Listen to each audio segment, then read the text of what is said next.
ಆತ್ಮೀಯರೇ, ಈ ವಿಡಿಯೋದಲ್ಲಿ ನಾವು ಕುವೆಂಪು ಅವರ ಜೀವನ ಚರಿತ್ರೆ ಬಗ್ಗೆ ಪ್ರಬಂಧವನ್ನು ನೀಡಿರುತ್ತೇವೆ.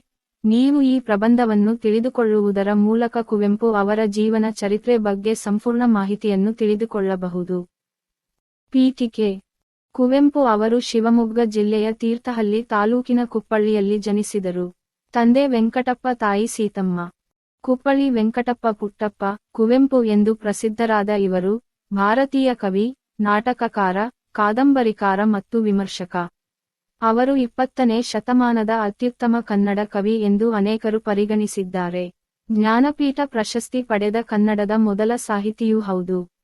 ಅವರು ಮೈಸೂರು ವಿಶ್ವವಿದ್ಯಾನಿಲಯದಲ್ಲಿ ತಮ್ಮ ಶಿಕ್ಷಣವನ್ನು ಪೂರ್ಣಗೊಳಿಸಿದರು. ನಂತರ ಅವರು ಶಿಕ್ಷಕರಾಗಿ ಕೆಲಸ ಮುಂದುವರೆಸಿದರು. ಈ ಸಮಯದಲ್ಲಿ ಅವರು ಹಲವಾರು ಸಾಹಿತ್ಯ ಕೃತಿಗಳಿಗೆ ಕೊಡುಗೆ ನೀಡಿದರು. ಪ್ರಸಿದ್ಧ ಹಿಂದೂ ಮಹಾಕಾವ್ಯ ರಾಮಾಯಣವನ್ನು ಆಧರಿಸಿದ ಮಹಾಕಾವ್ಯ ಶ್ರೀ ರಾಮಾಯಣ ದರ್ಶನಂ ಮತ್ತು ಕಾನೂರು ಹೆಗ್ಗಡಿತಿ ನಂತಹ ಕಾದಂಬರಿಗಳು ಅವರ ಅತ್ಯುತ್ತಮ ಕೃತಿಗಳಲ್ಲಿ ಸೇರಿವೆ. ಅವರು ಕರ್ನಾಟಕ ರಾಜ್ಯ ಗೀತೆ, ಜಯ ಭಾರತ ಜನನಿಯ ತನುಜಾತೆ ಬರೆದ ಕೀರ್ತಿಗೆ ಭಾಜನರಾಗಿದ್ದಾರೆ. ಅವರ ಜೀವನದುದ್ದಕ್ಕೂ ಅವರು ಸಾಹಿತ್ಯ ಅಕಾಡೆಮಿ ಪ್ರಶಸ್ತಿ ಮತ್ತು ಪದ್ಮಭೂಷಣ ಮತ್ತು ಪದ್ಮವಿಭೂಷಣ ಸೇರಿದಂತೆ ಹಲವಾರು ಗೌರವಗಳನ್ನು ಪಡೆದರು. ಭಾರತದ 3ನೇ ಮತ್ತು 2ನೇ ಅತ್ಯುನ್ನತ ನಾಗರಿಕ ಗೌರವಗಳು. ವೃತ್ತಿ: ಕುವೆಂಪು ಅವರ ಶೈಕ್ಷಣಿಕ ವೃತ್ತಿಜೀವನವು ಮೈಸೂರಿನ ಮಹಾರಾಜ ಕಾಲೇಜಿನಲ್ಲಿ ಕನ್ನಡ ಭಾಷೆಯ ಉಪನ್ಯಾಸಕರಾಗಿ ಪ್ರಾರಂಭವಾಯಿತು. 1936 ಮತ್ತು 1946ರ ನಡುವೆ ಅವರು ಬೆಂಗಳೂರಿನ ಸೆಂಟ್ರಲ್ ಕಾಲೇಜಿನಲ್ಲಿ ಸಹಾಯಕ ಪ್ರಾಧ್ಯಾಪಕರಾಗಿ ಕೆಲಸ ಮಾಡಿದರು. ನಂತರ 1946ರಲ್ಲಿ ಅವರು ಮತ್ತೆ ಮಹಾರಾಜ ಕಾಲೇಜಿಗೆ ಪ್ರಾಧ್ಯಾಪಕರಾಗಿ ಸೇರಿದರು. ಅಂತಿಮವಾಗಿ ಅವರು ಅದರ ಮುಖ್ಯಸ್ಥರಾದರು. 1956ರಲ್ಲಿ ಅವರನ್ನು ಮೈಸೂರು ವಿಶ್ವವಿದ್ಯಾನಿಲಯದ ಉಪಕುಲಪತಿಯನ್ನಾಗಿ ಮಾಡಲಾಯಿತು. ಅವರು 1960ರಲ್ಲಿ ನಿವೃತ್ತರಾಗುವವರೆಗೂ ಈ ಹುದ್ದೆಯಲ್ಲಿ ಸೇವೆ ಸಲ್ಲಿಸಿದರು. ಅವರು ಆ ಸ್ಥಾನವನ್ನು ತಲುಪಿದ ವಿಶ್ವವಿದ್ಯಾನಿಲಯದಿಂದ ಮೊದಲ ಪದವೀಧರರಾಗಿದ್ದಾರೆ. ಅವರು ಬಿಗಿನರ್ಸ್ ಮ್ಯೂಸ್ ಎಂದು ಕರೆಯಲ್ಪಡುವ ಕವನಗಳ ಸಂಗ್ರಹದೊಂದಿಗೆ ಇಂಗ್ಲಿಷ್ನಲ್ಲಿ ತಮ್ಮ ಸಾಹಿತ್ಯ ಕೃತಿಗಳನ್ನು ರಚಿಸಲು ಪ್ರಾರಂಭಿಸಿದರು. ನಂತರ ಅವರು ತಮ್ಮ ಸ್ಥಳೀಯ ಭಾಷೆಯಾದ ಕನ್ನಡದಲ್ಲಿ ಬರೆಯಲು ನಿರ್ಧರಿಸಿದರು. ಕರ್ನಾಟಕದಲ್ಲಿ ಕನ್ನಡವನ್ನು ಶಿಕ್ಷಣ ಮಾಧ್ಯಮವಾಗಿ ಒತ್ತಿ ಹೇಳಿದ ಚಳವಳಿಯ ನೇತೃತ್ವವನ್ನು ಅವರು ವಹಿಸಿದ್ದರು. ಅವರು ಮೈಸೂರು ವಿಶ್ವವಿದ್ಯಾನಿಲಯದಲ್ಲಿ ಕನ್ನಡ ಅಧ್ಯಯನ ಸಂಸ್ಥೆಯನ್ನು ಸ್ಥಾಪಿಸಿದರು.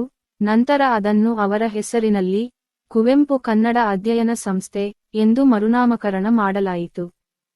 ಅವರ ಜೀವನದುದ್ದಕ್ಕೂ ಅವರು 25 ಕವನ ಸಂಕಲನಗಳು, 2 ಕಾದಂಬರಿಗಳು, ಜೊತೆಗೆ ಜೀವನಚರಿತ್ರೆ ಮತ್ತು ಸಾಹಿತ್ಯ ವಿಮರ್ಶೆಗಳನ್ನು ಬರೆದು ಪ್ರಕಟಿಸಿದರು.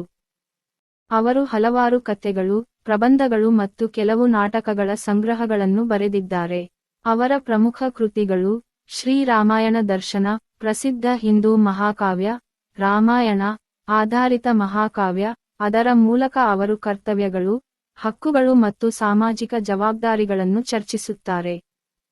ಈ ಕೃತಿ ಅವರಿಗೆ ಸಾಹಿತ್ಯ ಅಕಾಡೆಮಿಯ ಜೊತೆಗೆ ಜ್ಞಾನಪೀಠ ಪ್ರಶಸ್ತಿಯನ್ನು ತಂದುಕೊಟ್ಟಿತು.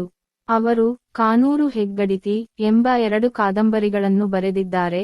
ಇದನ್ನು ಕಾನೂರಿನ ಮಾಲೀಕ ಮತ್ತು ಮಲೆಗಳಲ್ಲಿ ಮದುಮಗಳು ಎಂದು ಅನುವಾದಿಸಲಾಗಿದೆ. ಇದನ್ನು ಮಲೆಗಳಲ್ಲಿ ಮದುಮಗಳು ಎಂದು ಅನುವಾದಿಸಲಾಗಿದೆ. ಅವರ ಕೃತಿಗಳು ಹೆಚ್ಚು ಮೆಚ್ಚುಗೆ ಪಡೆದವು ಮತ್ತು ಅವರಿಗೆ ಹಲವಾರು ಗೌರವಗಳನ್ನು ತಂದುಕೊಟ್ಟವು. 1958ರಲ್ಲಿ ಪದ್ಮಭೂಷಣ ಮತ್ತು 1988ರಲ್ಲಿ ಪದ್ಮವಿಭೂಷಣ ಅತ್ಯಂತ ಗಮನಾರ್ಹವಾದವುಗಳಾಗಿವೆ. ಕುಪ್ಪಳ್ಳಿ ವೆಂಕಟಪ್ಪ ಪುಟ್ಟಪ್ಪ ಅವರು ನವೆಂಬರ್ 11 ರಂದು 1994ರಲ್ಲಿ ನಿಧನರಾದರು. ಅವರು ಭಾರತೀಯ ಜನರಿಗಾಗಿ ಅನೇಕ ಮಹಾನ್ ಕಾದಂಬರಿಗಳು ಮತ್ತು ನಾಟಕಗಳನ್ನು ಬರೆದರು ಮತ್ತು ಅವರು ವಾಸಿಸುತ್ತಿದ್ದ ಅವರ ಮನೆಯನ್ನು ವಸ್ತುಸಂಗ್ರಹಾಲಯವಾಗಿ ಪರಿವರ್ತಿಸಲಾಯಿತು ಮತ್ತು ಅದನ್ನು ಅವರಿಗೆ ಸಮರ್ಪಿಸಲಾಯಿತು. ಅವರು ಒಬ್ಬ ಮಹಾನ್ ಕಾದಂಬರಿಕಾರ ಮತ್ತು ಅವರಂತಹ ಕವಿಯನ್ನು ಹೊಂದಿರುವುದು ಕರ್ನಾಟಕ ಜನತೆಗೆ ಗೌರವ.